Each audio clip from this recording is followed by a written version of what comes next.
Over the last 25 years, I've had the privilege of interviewing and highlighting some truly interesting people. Everyone who is anyone, both the famous and the infamous, from presidents and their first ladies to kings and queens, movie stars and pop stars, captains of industry, heads of state, sports personalities, innovative entrepreneurs, and some pretty fascinating everyday people. Today, I am proud to introduce you to Karine Nabbout, the owner of Global Care Medical Group, a primary care group that manages the health and wellness of patients ranging from childbirth through their senior years. It's a pleasure to meet you, Dr. Naboot. Why don't you start by telling us what led you to pursue a career in healthcare administration? Yeah, perhaps the biggest reason to pursue a health career is to make a difference in the lives of others, and also start to serve the humanity on wider spectrum. And now I'm continuing the legacy of my husband, Dr. Elias Naboot, who passed away 2 years ago. I'm sorry. And yeah, and I'm continuing his legacy um, by being taking care of this big empire that he left behind. Yes, it is indeed his legacy. And speaking of your late husband, Dr. Naboot, he had his own wonderful identity. So I'm questioning, is it challenging for you to stand out in a male dominating field? This is just this is a very difficult. I mean, the main challenges is I think it's very difficult to shake the feeling of always being under a microscope. Mhm. But I mean, I think I'm gonna tell you, Star, that I've been very lucky not to encounter any significant challenges as a result of being a female. Sometimes being a female has been a benefit. And a lot of business owners trust women more, which has allowed me to establish excellent working relationships. Honestly, to tell you the truth, that I don't mind being appreciated for some might consider a more feminine quality. I'm proud of it. Why not? So it's not. I'm okay if they say, okay, she's a female. I'm fine. I'm a female. Yes, I can't be a male. You know, I completely understand that our Yeah. gender does not in the least bit define us, nor does it limit us. And so we don't really just approach any professional situation with that in mind. Yeah, and I'm proud, to be a female, and why not? I'm very proud to be that. Yeah. Yes, ma'am. So I'm just curious, as a psychologist, bring us a little bit into your world. What are some of the issues that you focus on? So I mean, basically, I used to work at a detox, the main issue, and it's very hard to work at a detox unit. Either you like it or you don't like it. So I feel really their pain and their struggles, and it's not easy to understand how they deal with addiction. It's really hard because a person with addiction feels the need to take the drug in order to deal with their problems. So this is really, like, issues to make sure that patients are really happy, comfortable by being treated.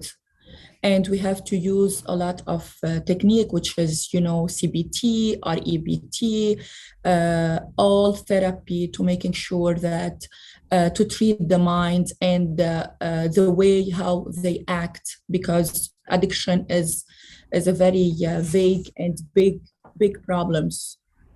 And the CBT is, like, helping patients deal with their overwhelming problems in a more positive way, for breaking them down into smaller problems so they can deal with the smaller problems. And I see that you are very mission driven and purpose focused. How do you hope to inspire others with your story, with the manner in which you've taken over this practice? I mean, it's not easy just to take, to be owner of a huge one of the biggest practice here in the area. We have more than one location, and we have a lab. It's like a small hospital. So, and on the top of that, being a widow, it's really it's hard. It's like just trying to focus, to have faith in God, and to believe in a higher power that can lead you to a better choices. And I think the only thing that keep me positive, that I'll say to myself, keep walking no matter how painful it is. And I think that's probably very inspirational to a lot of women and men who have faced a similar uphill battle. Speaking of your late husband, what role has your family played in your success? I mean, Star, you're asking very important and deep questions. It's really uh, so. I mean, this one here, I feel supported and loved by my parents, who gave me more confidence in my own ability to research careers and to choose a career that would be interesting and exciting. And the biggest role is my beloved husband, who, as we mentioned, passed away 2 years ago, and he was always supporting me and helping me to be the best version of myself.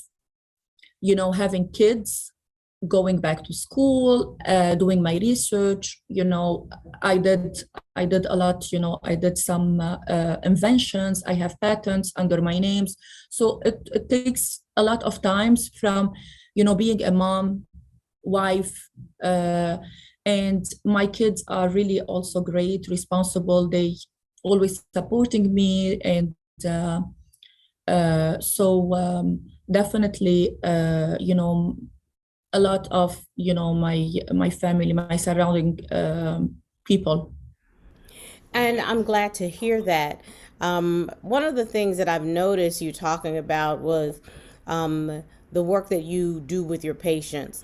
So I'm curious, how do you go that extra mile to make patients feel comfortable, literally in a medical environment? I'm someone who has had my own health challenges, and I know that feeling comfortable in the environment is of utmost importance to every patient. Definitely, I agree with you. I mean, patients needs to feel that he is not just only welcoming, that we feel his pain, and that we are supporting him or her, no matter what. So we have to demonstrate that we have a commitment with their safety.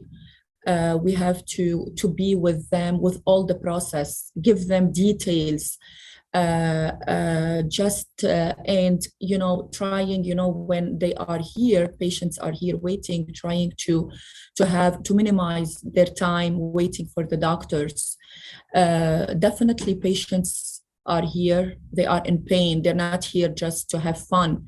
So we have to understand that they are in pain and they're suffering, and we have to understand them. They cannot understand us. If still we have a bad day, it's not acceptable to bring our problems here at the office.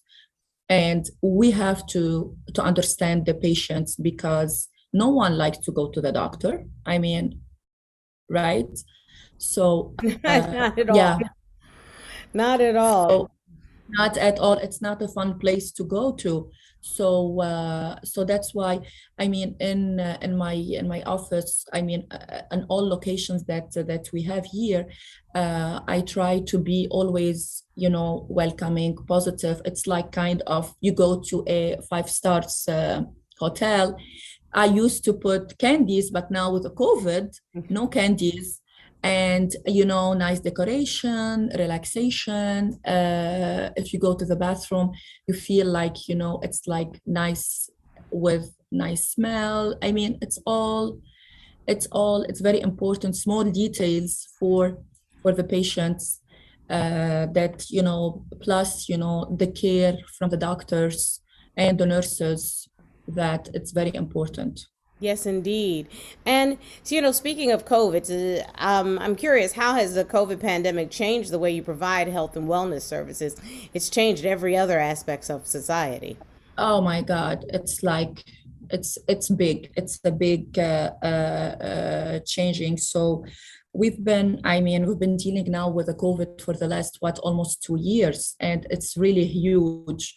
So we did a lot of we make plans, we did safety measures, we did something like triage, which is we make sure if patients call, we're making sure if he has some symptoms, we'll keep them, on the car. We make sure we'll do the PCR in the car, to making sure that he will not be exposed, to the others, for the safety of the others and him.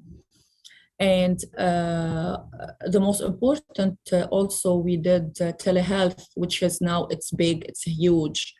You know, calling the doctors, call patients. Usually, this technique, the telehealth, used to be in the olden days. All the time doctors call the patients, and they communicate over the phone. Patients does not need to come all the time but now we're back to the telehealth, which is it's good, it's safe for the patients, for everyone. And we're doing our best, to keep our patients safe and happy and healthy. Karine, I can tell you, having had to go to the dentist, to the gynecologist, to my heart doctor, to get a physical, all of that in the last 18 to 24 months. And watching the protocols be put in place has really made me admire the medical profession and everything that you all do to keep us safe. So thank you.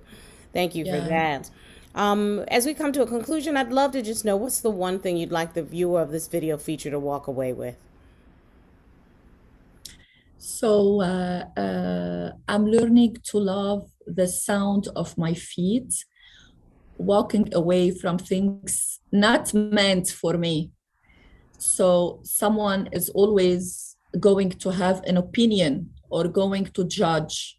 It's up to you to accept or to ignore these opinions. Keep walking, and you'll be fine. Ah, sounds like some advice that I got many years ago from my friend Oprah Winfrey. She said, stand in the space that God has created for you and not worry about what God is doing for someone else. This is exactly. It's hard start to do it, but unfortunately, after everything I went through, being a young widow, having kids, business owners, and everything, I have to learn some of these things. So this is for sure. I certainly wish you and your family the very best. Thank you very much for your time. Thank you so much, Star. Thanks a lot. Thank you.